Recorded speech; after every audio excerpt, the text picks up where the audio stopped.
No one truly knew what could happen to a man when the single thread holding his life together suddenly snapped.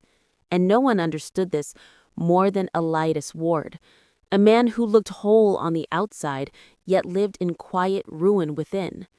People saw him as they had always seen him, the powerful businessman whose name echoed through conferences, whose face shone on magazine covers, the unshakable figure trailed by luxury cars in applause that followed him into every hall he entered. But all of it was nothing more than a glittering shell, thin and painfully hollow, for inside him lived a void, shaped like a child. His sign Samuel, who vanished a year earlier without a footprint, without a letter, without a single piece of goodbye. One moment Samuel was laughing on the red swing in the garden, and the next he was simply gone, as if the earth had swallowed him whole. From that day onward, Elias became a different man. He poured his fortune into investigations, hired experts from across the world, pleaded with media outlets, begged the police, and offered rewards large enough to dominate headlines. But slowly, the world forgot. The reporters moved on, the police delivered polite apologies, and each morning began with the same sentence stabbing his heart: "We're sorry, there's nothing new." Everyone stopped searching, except him. On a cold morning, wearing a coat that once held the scent of expensive cologne, but now smelled only of sleepless nights, Elias loaded his car with missing posters of Samuel and drove far from the polished neighborhoods he once knew into narrow streets and aging alleys, where cracked walls leaned like tired men and the air smelled of uncertain lives. While taping a poster to a broken wall, he heard a soft voice behind him. Not that of an adult, not the call of someone asking for money, but something smaller, hesitant. He turned to find a barefoot girl in a faded dress, with eyes far too wise for her age. She pointed to the poster and said, "Sir, this boy lives in our house." For a moment, Elias didn't breathe. Something struck him so hard his knees nearly failed. "What did you say?" he whispered. "That boy," she repeated, as her small fingers touched Samuel's printed face. "He lives with me and my mother. He doesn't talk much, and he cries at night." Elias felt the world sway beneath him. "Are you sure?" he asked, voice trembling. She studied the image again, then nodded. "Yes. At night he calls someone. He says, 'Dad.'" The sound shattered him. Memories of Samuel's laughter, of tiny hands gripping his shirt, of frightened nights when the boy crawled into his bed, everything rushed back with a force that nearly crushed him. "Where do you live?" he asked. "Over there," she said, pointing deeper into a narrow alley. He followed her, fear and hope battling in every step. What if this was another dead end? What if hope betrayed him again? But the girl's eyes carried a truth that adults rarely manage to hold on to. As they walked, she said softly, "He talks about a red swing." Elias froze. The red swing belonged to their garden. And, she added, he talks about a loud black car. His car. When they reached a small, worn-down house with peeling blue windows, she whispered, "We live here." The mother opened the door, her face flashing with fear, surprise, and something darker. "There are no children here but my daughter," she said sharply as she tried to shut the door. Elias pleaded, begged, but she forced the door closed and he heard her scolding the girl from inside. He stood there alone in the narrow street, suspended between agony and possibility. But one thing was certain: he would return. Upstairs, Clara, the little girl, ran to a dim room where Samuel sat in a corner scribbling in a notebook, his fingers smudged with graphite. "Samuel," she whispered.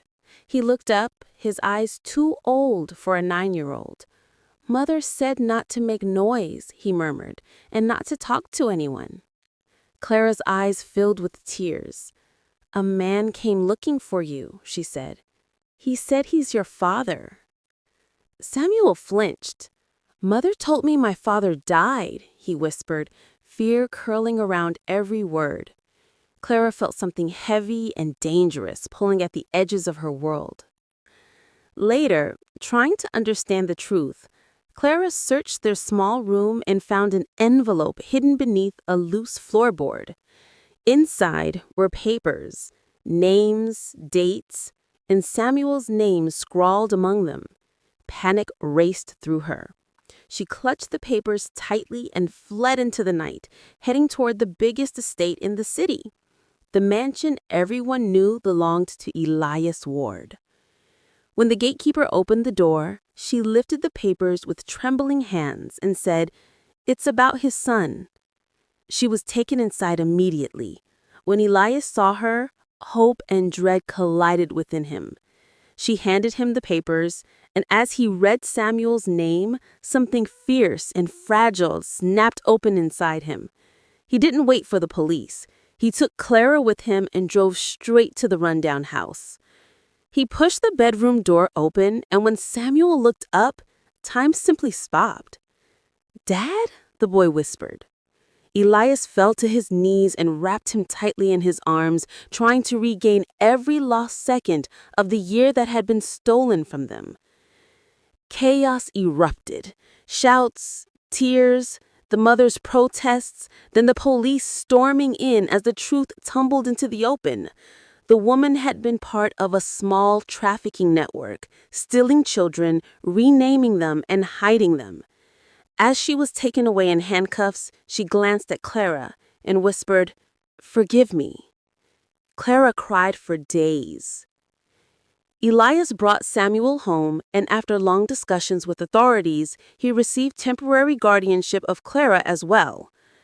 Days passed, and the silent house began to breathe again with small footsteps, soft laughter, and fragile hopes returning to life. One afternoon, Elias found Clara alone and asked, "Do you miss her?" Tears welled in her eyes. "Yes, even though she did wrong." Elias nodded gently. "Love doesn't disappear," he said. "It just changes its shape."